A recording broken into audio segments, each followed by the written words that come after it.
but I don't want you to hear all about it from me. So as we've said, we have Joanna Seymour, technology integrationist from Dike-New Hartford Schools with us today. One of the NIC members. Thank you, Joanna, for joining us and for agreeing to participate today. Good to see your face. Thank you. Good to see yours too. Yes, and I should mention that we, Zoom, the platform we're using here, is a really critical part of our NIC because as we talked about at the beginning, districts are far apart.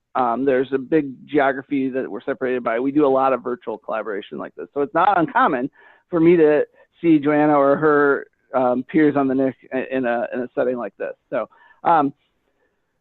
What we want to focus today on in this conversation is really your experience, Joanna. So I have some questions to start with, but feel free to share or ask questions back to me as we go through the panel. And then if you're out there as a participant and you want to hear us talk about something in more depth, or you ask a question of clarification, please put those in the chat and we'll field them. So the first question I have for you, Joanna, is really, how did you first learn about this and about this NIC opportunity, and what made it sound appealing to you? Why did you, as a practitioner working in a school, feel like you were interested in participating?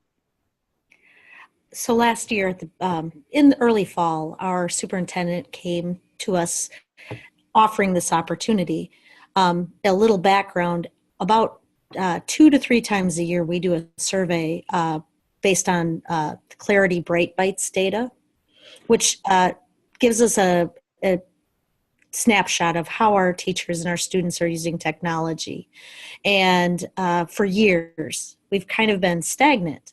So it's not that they're not using it, but they're definitely not diving into the really robust ways of using technology with the 4 C's: communication, collaboration, critical thinking, and creativity. So being offered this opportunity to take a dive into why we're not quite getting into those 4 C's and being able to do that with a community was really appealing. Great, thank you. Now, when we started with the root cause analysis. So you talked about, you were being excited to kind of dive into this problem and an opportunity to kind of take something you were seeing in the data that you were collecting and address it. And so we convened for a root cause analysis. And how would you describe that? Was that different or similar, or what was that like as opposed to other decision-making processes you engage in your school? I would say that the way that we dove into the problem with that root cause analysis was slightly different than anything I'd ever done. Being able to really break down all the individual pieces that might contribute to the reasons why we're not going deeper with technology was really helpful. And like you said, sometimes it seems like you're taking a lot of time to do that, but that time was invaluable in setting up like what might be the causes and where could we start to really make significant improvement toward solving that problem. Thank you. And so was there any aspect or piece of that process that really stood out to you as powerful, or something that was uncovered through it that you hadn't crossed your mind, or something that somebody else shared?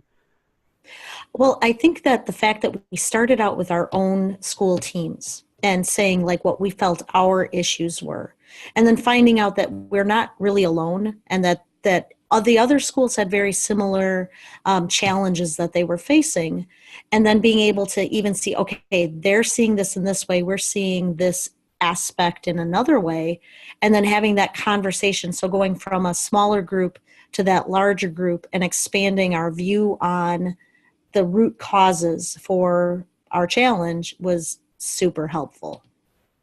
Great.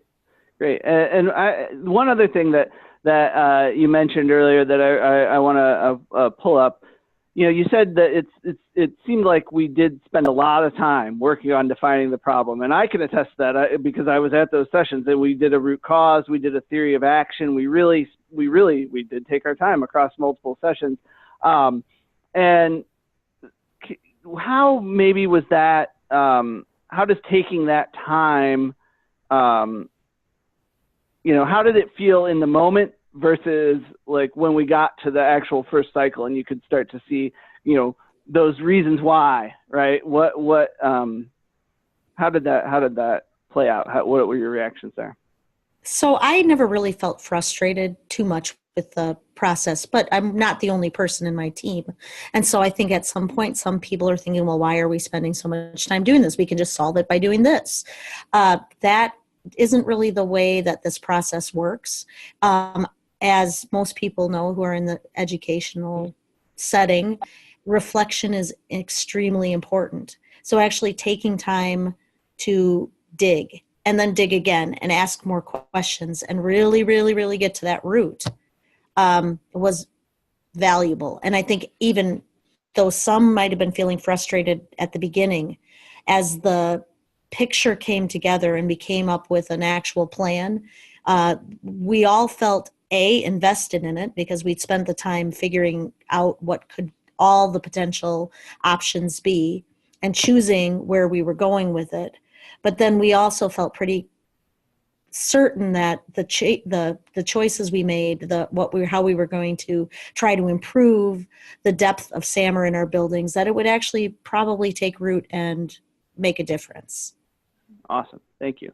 Yeah, it's funny. We talk about kind of solutionitis sometimes. People want to jump right to that from problem to solution, and this is a nice example of what happens when you don't. The process if you're disciplined through the process, it helps you avoid that. So now we talked about all that, the time we spent doing that. We did actually get into developing an intervention and implementing it. And so what was your role in developing the intervention that you all used and in the testing? Can you describe kind of the steps you took and how you were part of the team?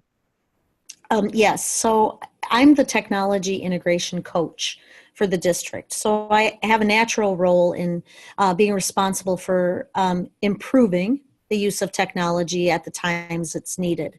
But I'm also on our team was another instructional coach. So between the two of us and then two high school teachers that were invested in this process, we decided that the best way to really help all teachers start looking at what they're doing without overwhelming them, because I think we said before, you don't want to just add on something to your improvement processes. Our school had already been invested in authentic intellectual work, AIW, and part of that process of AIW is writing tasks and teaching tasks that actually have students doing more of the heavy lifting as far as them coming up with questions and designing their own outcomes and sharing.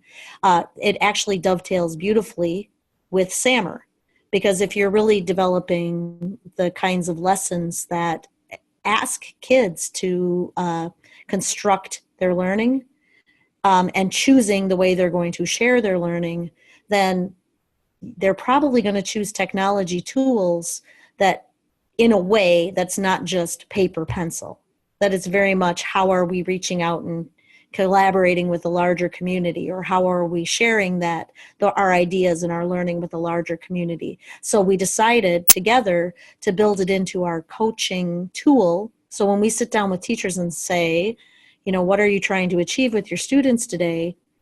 Where do you think that falls on the SAMR? That lends two openings. One, it asks teachers to evaluate really what do they want their students to do, and allows us as coaches to have them consider diving deeper with SAMR. Awesome, thank you. So I really like how you explain how this fit into work you're already doing in the building, and you talked a little bit about some of the things that you discovered through that process. Now, what else? I mean, what are other things you learned about how the teachers in the building are using technology or not, and the decision-making process around that? So our teachers are working their tails off every single day. And sometimes, especially at the high school level, because technology has changed the way students learn so quickly, but not all teachers have been taught or learned in that same way. They tend to see their role sometimes as a much more traditional lecture response type of situation, instead of allowing students to do the research part of it, finding that content knowledge and guiding them to ask questions and dive deeper and come up with some sort of their own solutions to these deep questions that we face as communities, individuals, countries. And so what we've learned is that we have a lot of work to do with our teachers as far as not just learning how to use technology, but also how to design their own instruction that puts more of the work, the learning, the challenge on the students, rather than saying, learn this and tell me what you learned. Awesome. Thank you. And related to that, so you mentioned earlier, and Amy really mentioned this idea that when we think of an intervention, we think about like some big program implementation or some curriculum. And in the NIC, we were really talking about a much smaller grain solution to the problem. So we're addressing a root cause through a small intervention. How was that different for you or for the teachers on your team than other past examples of an implementing some sort of intervention to solve a problem? Well, I think just on the basis of how that root cause analysis works and how you helped guide us as well, we sometimes throw a lot of stuff at the wall, if that makes any sense. Like, we'll try this, we'll try this, we'll try this. And you get so many initiatives going that you're really just swimming in circles. And so by focusing, like, okay, we need our teachers, to understand those levels of technology integration and how and why it's important to swim, what you said earlier, swim the laps, meaning sometimes there are cases where you need those substitution activities or the lower level technology integration. But for really impactful learning to happen, you've got to be able to get into those deeper levels of SAMR. And so by saying, okay, let's focus on the teachers. Can they identify SAMR? And not just that, how are they using it? And can they really say, this is a modification because, or this is a substitution because? No matter what level they're at, can they recognize it so that when they're making those educational learning choices, they're making them for the right reasons? Awesome. I love the way you described that. Okay, changing pace a little bit. We did bring you all together with other districts, and we had some collaborative opportunities. What are some of your takeaways or learning experiences from collaborating with the other districts in this way? Not just coming together like an in-service, but actually going through a process together. Many minds. I guess there's a saying that the smartest person in the room is the room. So being able to tear apart a question and get lots of voices and lots of ideas around that question, I think gave us a much better direction than us taking our own biases and just going with something. Yeah. Awesome. Great. And finally, I think the one thing I think a lot of folks would like to know related to that, and just the process and the experience overall.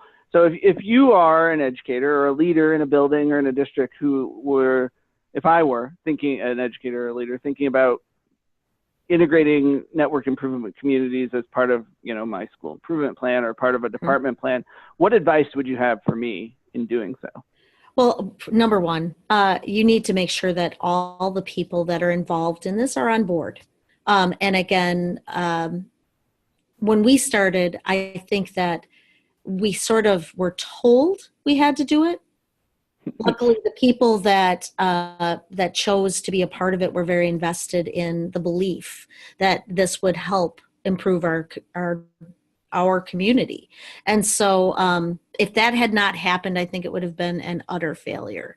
So making sure administration and teachers, all participants are on board would be number one. And then the enough time and guidance to allow those participants to be able to come up with a plan that they believe in, therefore can be faithful to it once it's in place. Great. Thank you. Joanna, again, really appreciate you coming and chatting with me about this today.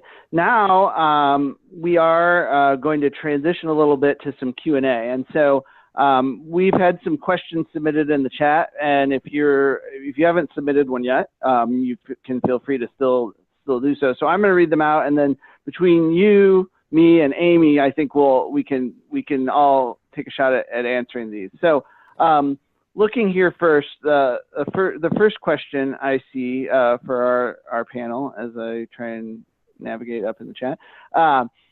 After determining what might address the problem of practice, how did you support rigor and fidelity in practice and gathering evidence? And so this is a really great question, and it's a tricky one, right? Because one, when we met with our NIC in the coaching session where our goal was to design these implementation and data collection plans, we wanted to really key on a couple of things. We wanted the data collection to be relatively low burden, right? We didn't want this that part of it to derail everything else, right? We wanted it to be something that practitioners involved in the NIC could really own, right? They had control over collecting it. They had the means to do it. They would understand the information that was coming in. And it was really kind of contextual. And so while we focused on rigor and fidelity in terms of making sure our measures were really aligned with the intervention we were trying to do. So we're focused on planning, and we're focused on accuracy of identifying SAMR in planning. And so what we had to balance that, kind of give the freedom to the participating teams to design the way they were going to collect the data and look at the data in a way that aligned with that, but also aligned with their context they're building. Joanna, anything you would add about that part of the experience? Well, to add to what you just said, we are already collecting data when we do our coaching cycles. And so this was a really natural fit to just add in one more piece of conversation about SAMR, being able to, not just teach a one-time thing about what is SAMR, but then being really able to have those individual conversations with teachers has made their understanding of SAMR and their use of SAMR much more effective.